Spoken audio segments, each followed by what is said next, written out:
Okay, so we've been talking about welfare. And so in this video, we're going to be finishing up chapter 3, which is covering welfare. We're going to start by talking about price controls and how they affect markets and how they affect welfare in a market. So price controls are set by the government, and they essentially are going to affect welfare by potentially keeping us away from reaching equilibrium, either through price or through quantity, right? So we're going to talk about 3 specific types of price controls: price ceilings, price floors, and quotas. You've probably covered price ceilings and floors in Econ 201, and you may not have seen quotas before, but it's pretty similar to price ceilings and floors. So we'll cover those things. Okay, so a price ceiling is the highest a price can be set. So this is a government policy that restricts a price from going above a certain price. And so we consider this to be binding or meaningful, essentially, if the price ceiling is set below equilibrium price. So in other words, if our equilibrium price, or maybe I'll do price equilibrium is $60, a ceiling that is $50 would be restrictive, right? Because we want to push to a price of $60, and just the market would, because if the price is below $60, there would be upward pressure on the market. So a price ceiling that restricts the price from going above $50 would be considered binding because it would keep us from reaching equilibrium. Whereas if we had an equilibrium price that was $40 and still had the same price ceiling of 50, we'd be able to set a price of 40 because it is below $50. So that would be not binding. And so one real world example of a price ceiling is rent control. So in some places, the government restricts either increases of price or just the price of renting housing. Right? Okay, so let's look at how price ceilings interact in our supply and demand framework and see how it affects our welfare. Okay, so as you see, we have supply and demand in this graph, and obviously where supply and demand meet, that's our market equilibrium. So this green dashed line is telling us our Q star, our equilibrium quantity, and then over here somewhere is our P star, our equilibrium price. Now we're going to be looking at an example of a binding price ceiling because it's the interesting case, and so we have this binding price ceiling that is set below our market price. So in other words, we want to reach this P star, but it's higher than our price ceiling, and so we can't reach it. Right? And so what the suppliers are then going to do is set market price at the equilibrium price at the price ceiling, because that's the closest they can get to the equilibrium price. So price will be set here at the price ceiling. And so now we need to figure out what's going to happen to our quantity. So at this price ceiling, quantity demanded is over here, and quantity supplied is over here.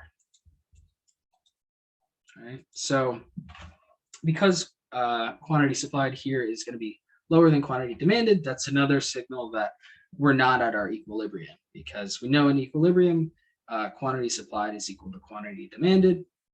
And so we're going to be only selling the number of units that suppliers are willing to sell, even though buyers are willing to buy more units at this price, because sellers are unwilling to supply more units at this current price, right?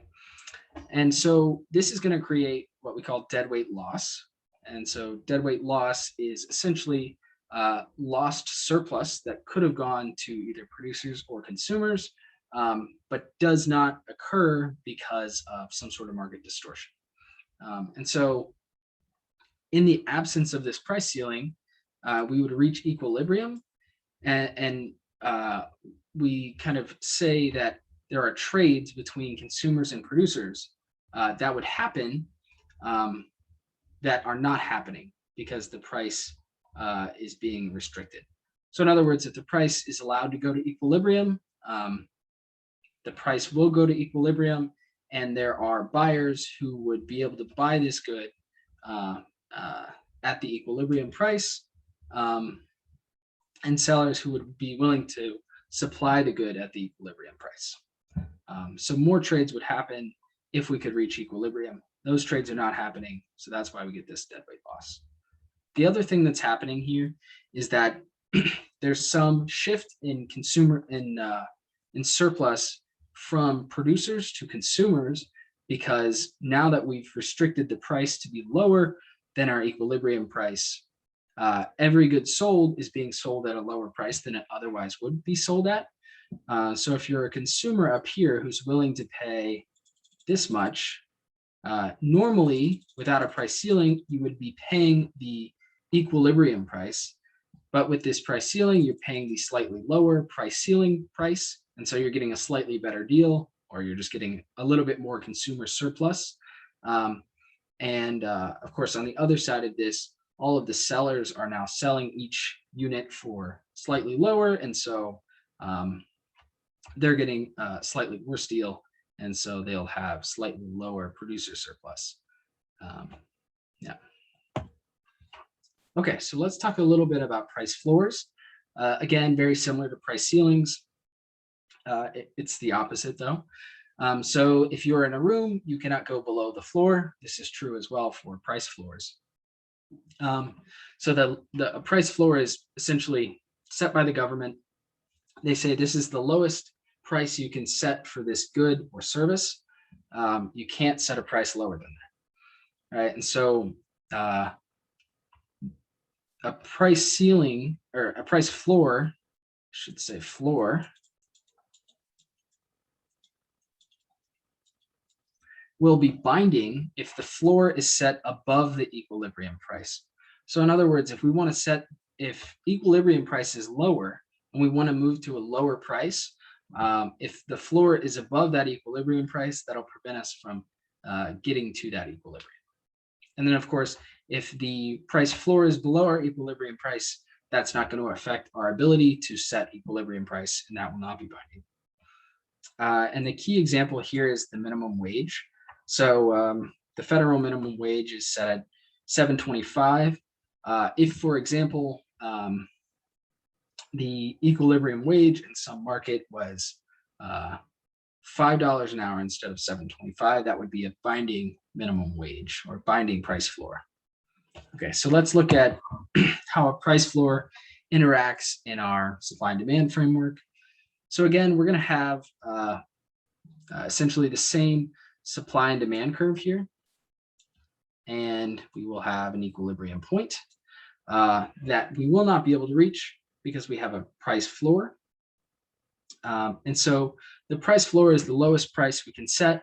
And since we want to reach a lower price than the price floor, the best we can do is setting price at the price floor. So that's where the price will be set, at the price floor.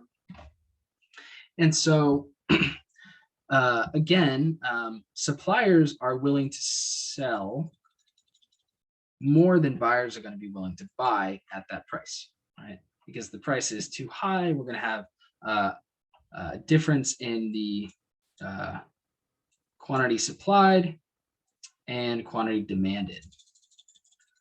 All right, so the price is too high for these buyers, for some buyers that would otherwise be willing to buy at the equilibrium price. And so again, that's why we're getting this deadweight loss, because if we were able to get to equilibrium, we would have a lower price that both buyers and sellers would be willing to trade at. And so those trades are not happening. So we're losing that surplus that otherwise would occur. And again, we're having a shift of surplus between consumers and producers. But in this case, it's going to go the opposite way. So now the price is set slightly higher than what the equilibrium price would be, which is this dashed line that I just drew. And because of that, consumers are now paying a higher price for each unit they buy than they otherwise would have if there was no price floor. And so they're getting a slightly worse deal, and their consumer surplus is going to be slightly lower than it would be if the market were in equilibrium. And producers have kind of the opposite situation, where each unit they sell is sold at a higher price than it would be if they were at equilibrium. So their their producer surplus, they gain a little bit of producer surplus from the consumers because of that price change. Okay, so let's move on to quotas. And so this may be new for a lot of you. So I'll take my time a little more on this. So essentially with a quota, unlike a price ceiling and a price floor, which restricts your price, this is the government setting a limit on the quantity of a good that can be sold, right? So they're going to say you can't sell above a certain quantity. So let's say, for example, the quota equals quota is 50, right? So that's saying that we can't sell more than 50 units of this good. And if our equilibrium quantity was 60, again, if we want to sell more than 50 units, we can't do that. And since we do want to sell more than 50 units, 60 units, that's going to be a binding quota, right? So this is going to affect our equilibrium quantity, right? If the quota is set below the equilibrium quantity, that's going to be binding. So in other words, if we only wanted to produce 40 units and we're limited to 50, this wouldn't affect us because we'd still be allowed to produce 40 units. And so there are a couple examples of this. The most notable one for me is the sugar import quota in the United States. So I believe like sugar farmers in Florida and maybe some other states in the United States, talk to government officials to get them to create these sugar quotas. So we're limiting the amount of sugar we're importing into the United States so that they keep sugar prices relatively high so that sugar farmers in the United States can make some money, right? So they're just lobbying the government to make this happen. But essentially, they're setting a limit on the amount of sugar that can be imported into the United States. So that's an example of a quota. And also the reason why, if you look on a can of soda, you don't see sugar in the ingredients. You see high fructose corn syrup, because I guess that's cheaper for Coca-Cola and Pepsi to use. So there we go. All right, so quotas are going to look a little different in our supply and demand framework. So we're going to set this bar here, this quota limit, to identify the quantity limit that we have, right? So the market is not allowed to buy and sell more than this limit.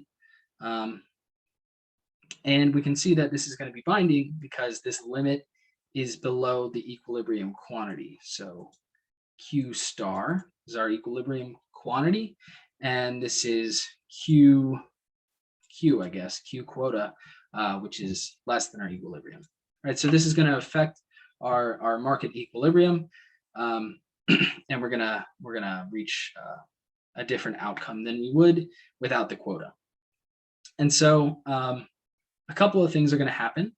So we're again going to have deadweight loss, and for basically the same reason. If we're restricting our quantity here, there would be trades that occur in the market if we didn't have this quantity restriction that would be beneficial to consumers and producers, that would generate surplus. And since those trades are not being realized, we have this deadweight loss indicating that we're not realizing these trades. And so we know what's going to happen to our quantity in the market. It's just going to be set at this quota limit. Since we want to go above it, the closest thing we can do is set our output at the limit. Now, what's going to happen to price? Price can be set at two potential locations, essentially, right? So it could be set where this quota limit meets the supply curve, or it can be set where it meets the demand curve. And it will be set where it meets the demand curve because at this price, suppliers know that there are enough buyers that would buy this good at this price. And since they're only limited to selling this amount of goods, that's all the buyers they need. And so they're going to set it at this price that's at the very bottom of this yellow triangle. So this is going to be the market price, or PQ, price of the quota. Okay, and then like before, we're going to have some shifting of surplus between consumers and producers because of this distortion. So some of the surplus that otherwise would be for consumers, and in a situation where we're allowed to get to equilibrium, will be going to producers because the price is going to be set slightly higher. So again, producers are getting slightly more per unit they sell because it's a higher price, and consumers are buying this good at a slightly higher price, and so they get a little worse of a deal, and their consumer surplus is a little lower. So that's quotas. So the next thing we're going to cover is taxes, because taxes are going they can distort markets, and that will result in deadweight loss again. So one way to conceptualize a per unit tax is to think of it as an additional cost to producers, and that cost is the amount of the tax. So if it's a $2 tax, it's an additional $2 cost to the producers. And this conceptualization makes a lot of sense, because if there's a $2 tax per unit you sell, you do have that additional cost. Every time you sell a unit, you have to give $2 to the government, right? So it's essentially going to act as an additional cost to producers. And so what happens when we add an additional cost to producers? Well, this is going to be shifting the supply curve to the left, right? So we're going to decrease supply, and that shift will be of the same magnitude as the per unit tax. Okay, so let's see what that looks like. So let's first look at the graph here. So we're going to have a supply curve first without the tax, and then once a tax is imposed, we will shift the supply curve upward in the same magnitude of what the per unit tax is. So we're just going to have a parallel shift upward or inward, depending on which direction you want.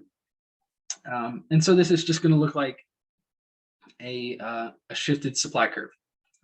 And so one way to think about this, maybe in a more mathematical way, is if you think about the pre-tax state, and I'm just making these numbers up, if at a price of $5 before the tax, we were willing to supply 50 units, then that means if we have a $2 tax at a price of $7, we'd be willing to supply 50 units. So in other words, we're just shifting the price up by $2 because if you receive $7 after the tax, that's the same thing as receiving $5 before the tax. And so you should be willing to supply the same number of units before and after, because you're receiving the same money after tax regardless, right? So that's one way to think of it. You're just shifting the supply curve up in the amount of the tax. Okay, so let's put this into the supply and demand framework and see what happens.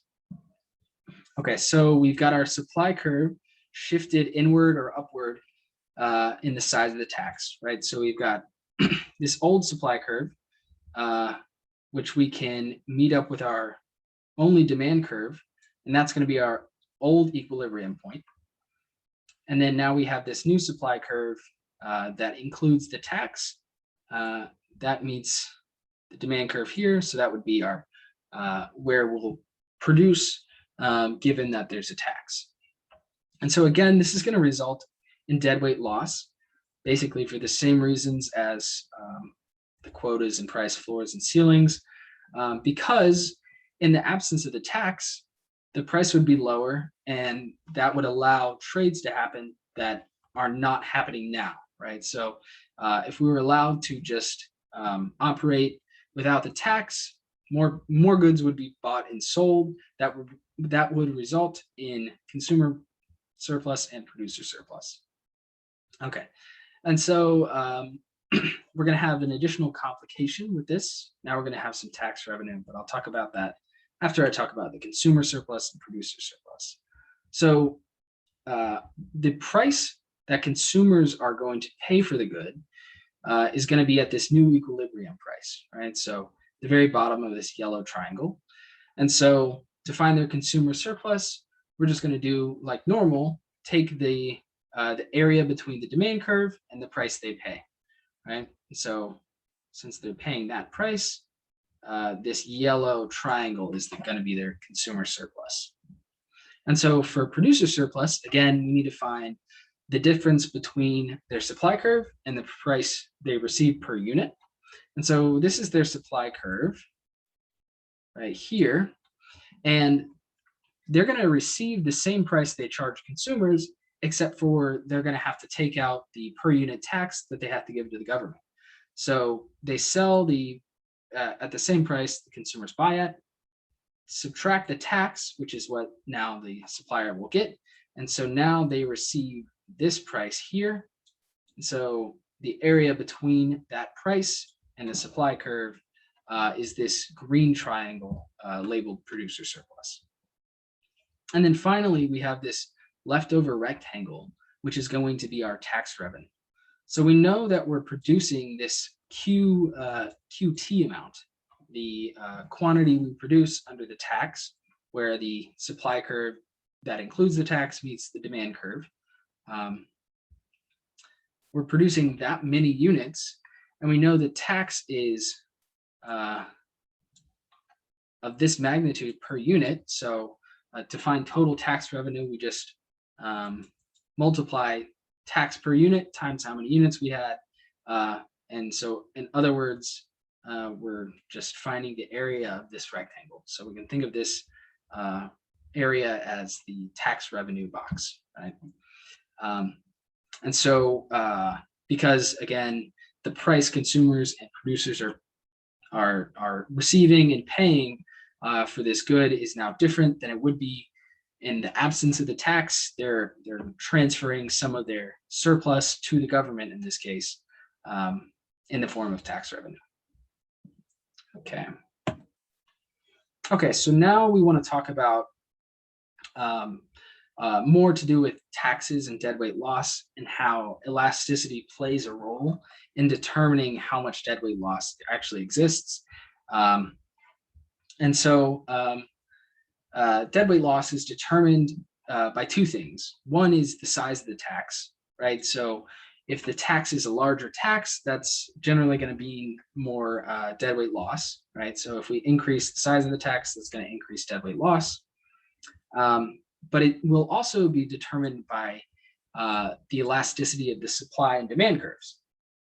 So in other words, if supply and demand are both very inelastic, in other words, they don't respond much to a change in price, then if consumers and producers aren't reacting to an increase in price via tax, then they're still going to consume about the same number of units and sell the same number of units, and so there won't be much deadweight loss.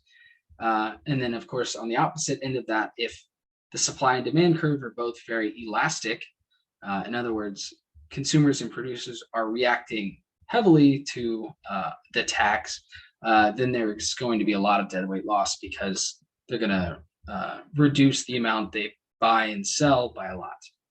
And I'll show you that graphically here in a second.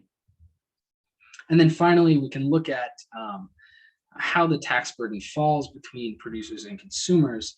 And we're going to have this rule where the tax burden is going to fall heavier on the side with a more inelastic curve, right? So if the demand curve is more inelastic than the supply curve, then consumers are going to bear more of the tax because they're not going to react to a price change. And so the sellers are going to increase the price and consumers are still going to buy about the same amount. But I'll show you that in the graphs as well. Okay, so let's look at deadweight loss.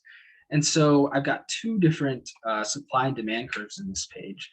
And one is where both curves are elastic, and the other is where they're both inelastic. And remember, elastic is flat or very responsive to a change in price, right? So quantity demanded and quantity supplied are both reacting quite a bit to a change in price. And then inelastic is where they're not reacting very much, and we have steep slopes for the supply and demand curve. Okay, so we're going to have a deadweight loss in both cases due to this tax, like we talked about a couple slides back. But the deadweight loss is going to be very different in each case because of the elasticities, right? So in the case where both supply and demand curve are very elastic, we're going to have a larger deadweight loss, even for the same per unit tax. So I tried to draw the magnitudes of the taxes about the same, and you can see that the deadweight loss is very different, right? And this is because, simply because in the case of the elastic demand and supply, we're reducing our quantity bought and sold by quite a bit, right? This is a large change in how many units are being bought and sold from the no tax state to the tax state. Whereas under the no tax state for inelastic demand and supply curves, we're not reducing our quantity bought and sold by nearly as much, right? And so that's what leads to us having a lower deadweight loss, because we're not changing the number of units being bought and sold by that much. Okay, so let's talk about incidence of tax. So when we're looking at supply and demand and a tax, the burden of the tax will be determined by the consumer or producer with the most inelastic response, right? So who's not responding much to a change in price. So I'm just going to draw where the old price was on this graph over here, and draw where the old price was on this graph over here. Right. And so we see that in the case where the demand curve is elastic and the supply curve is inelastic, the burden of the tax, in other words, the price that producers are receiving is very different than the price they were receiving under no tax, right? So compared to the change in price that consumers are getting after a tax, right? So consumers' price is raising by this much, whereas producers are receiving a price that is this much lower. And this is because the producers, in this case, where they have inelastic demand or inelastic supply, are not able to respond to changing prices as well as the consumers are. And then, of course, in the opposite scenario, we have the opposite case. So consumers are inelastic in this case, and producers are relatively more elastic. And so this is going to leave us with a case where the change in price for producers is very little, because they have a more elastic supply than the consumers have for demand. And so the change in price that producers receive is very small, whereas again, the change in price for the consumers is quite large before and after the tax.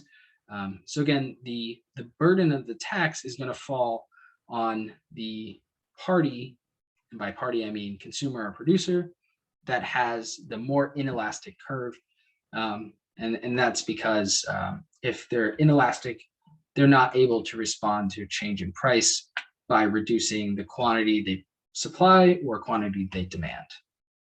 And I think this is going to be it for this video. So that's the end of chapter 3. Hopefully some of your textbooks will be coming in soon from Amazon or wherever, and you can read the textbook. Okay, so that's all for today. Thank you.